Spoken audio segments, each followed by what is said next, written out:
Shalom pemirsa, kita berjumpa lagi di dalam kasih Tuhan yang kita percaya tidak pernah berkesudahan dan rahmat-Nya selalu baru setiap pagi.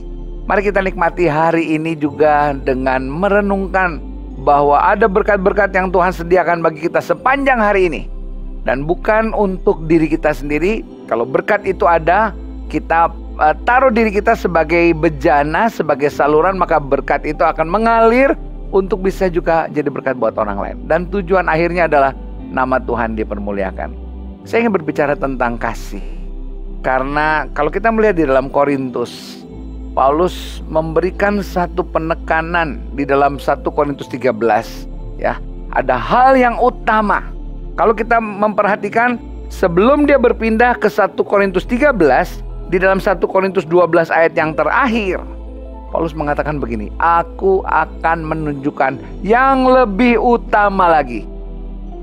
Dan di dalam pasal yang ke-13 dia mengatakan demikian. Sekalipun aku dapat berkata-kata dengan semua bahasa manusia dan bahasa malaikat, tetapi jika aku tidak mempunyai kasih, aku sama sekali sama dengan gong yang berkumandang dan canang yang gemerincing. Dulu saya pikir gong yang berkumandang, memang gong kan berkumandang, canang bergemerincing gitu loh ya. Tapi saya pikir, saya mengerti. Kalau gong sekali pukul cuman gong, dah gak ada apa-apanya. Kerincing, dah gak ada apa-apanya. Oh, itu maksudnya hanya jadi eho aja, berkumandang aja, gak ada apa-apanya.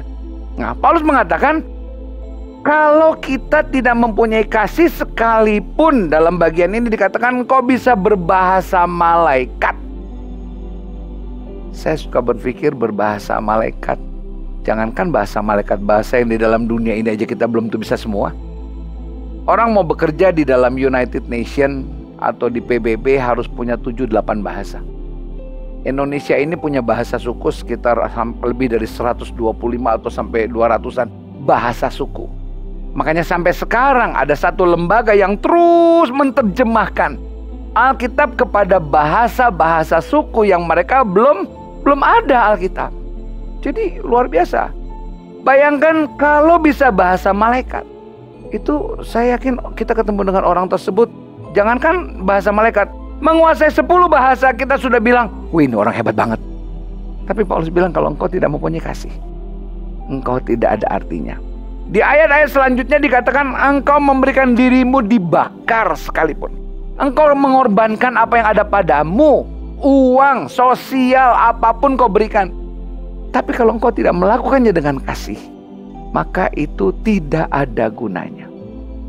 Nah, kalau lihat seperti ini, betapa utamanya kasih. Betapa kasih ini menjadi yang mengambil posisi yang tertinggi. Bahkan di dalam Korintus dikatakan ada nubuat akan berakhir, bahasa roh akan berakhir, semua akan berakhir. Tapi kasih akan tinggal selama-lamanya. Nah, ada kasih, ada pengharapan, ya, ada iman. Yang terakhir adalah kasih. Yang terbesar adalah kasih. Jadi kasih harus menjadi yang utama. Nah, kita sebagai orang percaya, kasih ini perlu dimanifestasikan, perlu ditunjukkan. Karena Yesus mengatakan, ayo kamu harus saling mengasihi, baru terlihatlah engkau murid-muridku. Nah, dengan demikian Bapakku akan dipermuliakan. Jadi kasih nggak bisa untuk sendiri. Kita dapat kasih dari Tuhan dan kita perlu manifestasikan kepada orang lain supaya orang bisa merasakan. Nah, saudara tahu dunia ini sedang kehilangan kasih. Dunia ini sedang kehilangan arti kasih yang sebenarnya. Dunia ini sedang berpikir kasih itu hanya sebatas pamrih, kasih ini menuntut dan sebagainya. Sudah terdistorsi. Mari kita kembalikan kepada kasih yang mula-mula.